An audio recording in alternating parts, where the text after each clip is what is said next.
People say marriages in India break because of dowry, because of in-laws, because of money fights or career gaps or compatibility issues. And sure, those things are real. But there is one factor that almost nobody talks about openly. One that sits quietly in the background of thousands of failing marriages, slowly eating away at the connection between two people. Sexual problems. Not infidelity, not affairs, not some dramatic betrayal. Just two people in the same bed unable to connect, and neither of them know how to talk about it. Today we are going deep on this, not in a shameful way, not in a judgmental way, but in the most honest, clear-eyed way possible, because this conversation is long overdue. Here's the first thing you need to understand. India has one of the lowest rates of open sexual communication in marriages anywhere in the world. Think about how most people in this country grow up. Sex education in school is either absent or a joke. Two awkward paragraphs about reproduction. Society treats it like something shameful. And then one day you're married and suddenly you're supposed to figure everything out on your own. That's not a recipe for a healthy sexual relationship. That's a recipe for confusion, frustration, and silence. And silence in a marriage is deadly. Studies on marital satisfaction consistently shows that sexual dissatisfaction is one of the top 3 reasons couples drift apart. Not just in the West, in India too. Research published in the Indian Journal of Psychiatry has found that sexual dysfunction is significantly underreported in Indian couples, largely because of stigma and shame around even bringing it up with a doctor. So problems that could be fixed don't get fixed. They just pile up. Let's talk about something specific, erectile dysfunction or ED.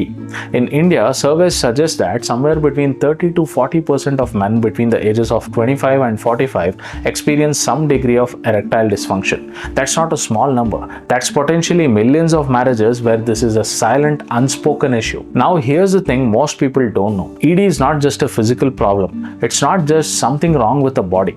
In younger men especially, the majority of ED cases are psychological in origin, not physical. What does that mean? It means the body is physically capable, but the mind is getting in the way. And the number one psychological cause of ED in young married men is performance anxiety. Think about it. A man has one bad experience. Maybe he's tired or stressed or had too much to drink.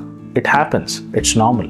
But instead of letting it go, it starts to worry. What if it happens again? What will she think? Does this mean something is wrong with me? And that worry, that mental pressure becomes a self-fulfilling prophecy. The next time, he's so anxious about performing that he can't. The time after that, the anxiety is even worse. And slowly, he starts avoiding intimacy altogether and he becomes afraid of failing.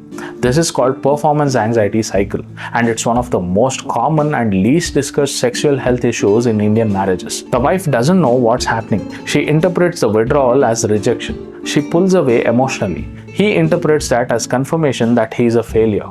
The distance grows, and what started as one stressful night has now become a wall between two people. Now let's zoom out and look at the bigger picture, because ED and performance anxiety don't appear out of nowhere. They are fed by something, and that something is the way most urban Indian men and increasingly women are living their lives. Think about the average 30-year-old professional in any Indian metro city today. He's waking up at 7, commuting for an hour, sitting at the desk for 9 to 10 hours, eating whatever is available, often processed, high sugar, low nutrition food, commuting back, scrolling on his phone until midnight, sleeping 5 or 6 hours, and doing the whole thing again. Every single element of that lifestyle is an attack on sexual health. Chronic stress raises cortisol levels in the body. Cortisol, when it stays elevated long term, directly suppresses testosterone production. Testosterone is the primary hormone driving sexual desire and function in men. Less testosterone means lower libido, and in many cases, poorer erection quality. Sleep deprivation does the same thing, but faster. Studies have shown that sleeping less than 5 hours a night just for 1 week can drop testosterone levels in younger men by 10 to 15%.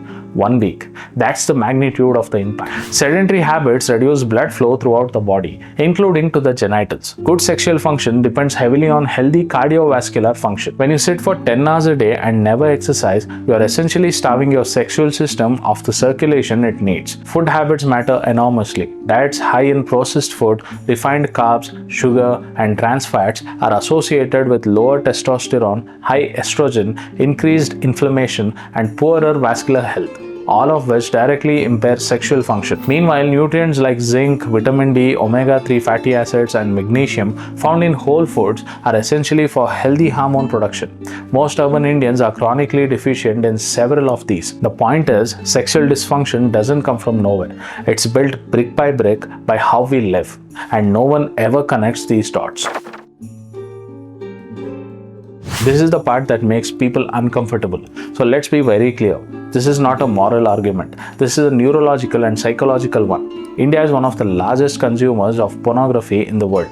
This isn't a secret, it's data. And a significant portion of that consumption happens among men in their 20s and 30s, including married men. The question isn't whether watching pornography is right or wrong. The question is, what does habitual heavy pornography use do to the brain and to real sexual relationships? Here's what the research shows. The brain has a reward system built around dopamine. When something pleasurable happens, dopamine is released and the brain says, do that again. Over time, if the same stimulus keeps repeating, the brain adapts. It needs more stimulation to produce the same amount of dopamine. This is called desensitization. With pornography, the problem is that the content is designed to be maximally stimulating.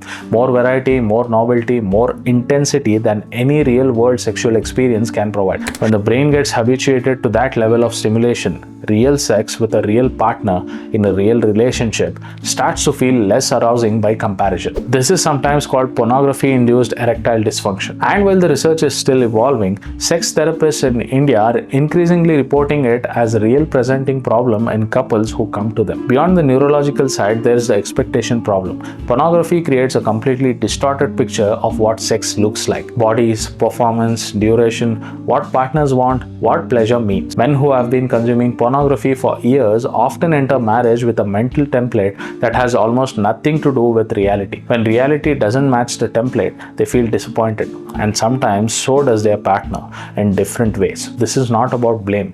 It's about understanding how years of certain kind of conditioning shapes what we expect, what we want, and how we respond. Now here's where it gets deeper. Sexual disconnection in a marriage is almost never only physical. There's always an emotional layer underneath. Insecurity is a massive driver. For many men, sexual performance is deeply tied to self-worth. The moment they feel they are not enough in that space, it triggers shame. And shame makes people retreat. They stop initiating, they become distant, they work longer hours or bury themselves in their phones or find a reason not to be present with their partner.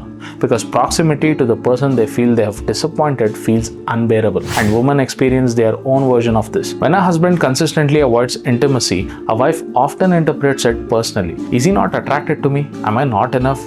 Is there someone else? These are natural human questions. But without open communication, they sit in the mind and ferment into resentment, self-doubt, or emotional withdrawal. Rejection sensitivity plays a big role here too. When someone has been rejected or fears rejection, they stop trying. And in a marriage where both people are afraid of being rejected, you end up with two people who both want connection, but neither one is willing to reach out first. The emotional disconnect and the sexual disconnect feed each other. They are not separate problems. They are the same problem showing up in different rooms of the same house. So where does all of this leave us? Sexual problems are contributing to divorces in India, not because Indian couples don't care about their marriages, but because almost no one ever taught them how to navigate this part of life. No one taught them that sexual function is connected to sleep, stress, food, and hormones. No one taught them that performance anxiety is a psychological loop, not a permanent condition. No one taught them that what they see in pornography or in movies is not a benchmark for real intimacy. And almost no one taught them that it's okay to talk about this with each other, with a doctor, with a therapist. The shame and silence around sexual health in India is not just a personal problem, it's a public health issue because it's quietly destabilizing thousands of marriages every year. Marriages that might be saved if people just had access to honest information and the language to talk about it. Because here's what's actually true. Most of these problems are solvable. ED caused by anxiety, treatable. Hormonal imbalance from lifestyle, reversible. Communication breakdown, bridgeable. If this resonated with you, share it with someone who needs to hear it and drop a comment below. What part of this do you think people are most afraid to talk about? I'll see you.